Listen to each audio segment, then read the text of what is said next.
If you want to use a balloon to lift something, and say that balloon is filled with hydrogen, helium, or hot air, and you want to be able to do the math to find out how big of a balloon you need, you'll need to get the density of the ambient air. And in order to get the density of the ambient air, you need to get the mass of the air per mole. But before you can get the mass of the air, you need to be able to do a weighted average of the air molecules in the ambient air. So I'm going to start with a weighted average and the logic behind it and a proof of it on why it works. And then I'll end the video with the density of the air. And if you want a balloon that floats, you're not limited to just hydrogen, helium, or hot air. You could use methane because that floats also, and that could be exciting in a Hindenburg sort of way. Here's the equation for getting the weighted average of air. Air is 80% nitrogen, about 20% oxygen. So you take 80% times the mass of N2 plus 20% times the mass of O2 to get your average mass per mole. And it looks like this. You'll get about 28.8 grams per mole. Just using this rounding and this estimation here, you'll get 99% accuracy, and then you don't have to deal with argon or CO2 or any of the other trace gases in the air. A quick way to test this is you can actually use the actual percentages in the air of nitrogen and oxygen and use their actual atomic masses, and you'll get this answer here with a 99% accuracy. So here's the logic of a weighted average. It's kind of the way some teachers may grade their classes. They might give certain tests or certain homework assignments a weighted grade. So here's how it works. If you just have, say, two fruits here, a nectarine and an orange, we have one of each. So one nectarine, one orange, you divide by 2, and that'll give you the average mass of both of those combined. I just substituted nitrogen with nectarine and oxygen with orange. And the way you can change this equation around, you can actually put this same denominator under each variable above. So you can have 1/2 nitrogen plus 1/2 oxygen. And that's the same thing as 0.5 nitrogen plus 0.5 oxygen. And that will give you the average mass. Notice this 0.5 here, or this decimal in front of each variable, looks really similar to this 80% nitrogen and 20% oxygen. But I'm going to take it a step further to show the logic on this.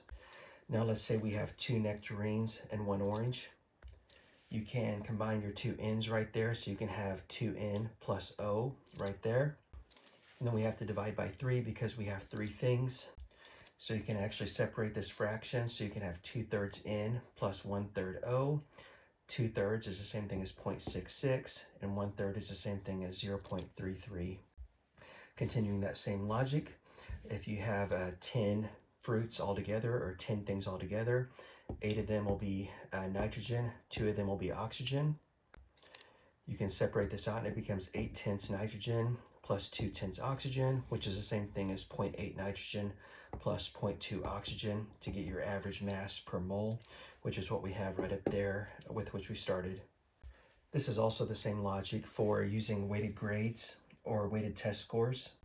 A teacher could decide that she wants 2/3 of your total grade to come from one test and then 1/3 of your total grade to come from another test. I did a video breaking down the details on weighted grades, so you can see that if you want. And next page. Here's the numbers with more precision. I just got these numbers off of Google, so feel free to do your own research on that. You take the actual mass of N2 times its actual percentage, do the same thing with O2, same thing with argon, same thing with CO2.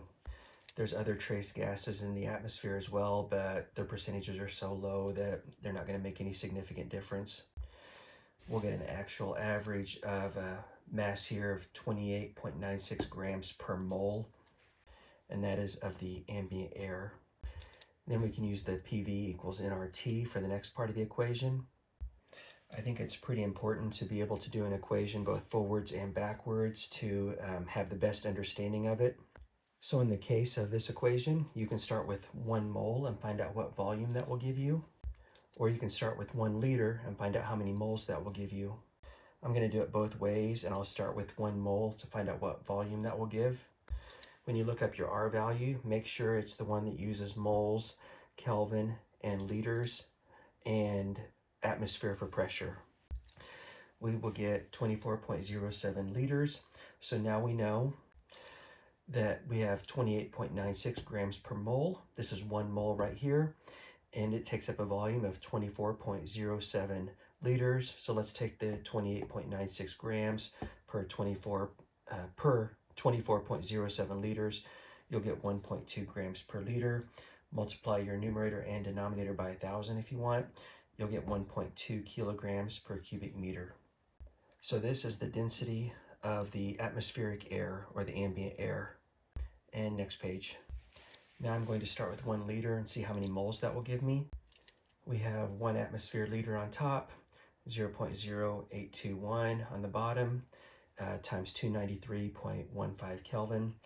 And then that will give us 0.04 moles, because that's what we're solving for with that N right there.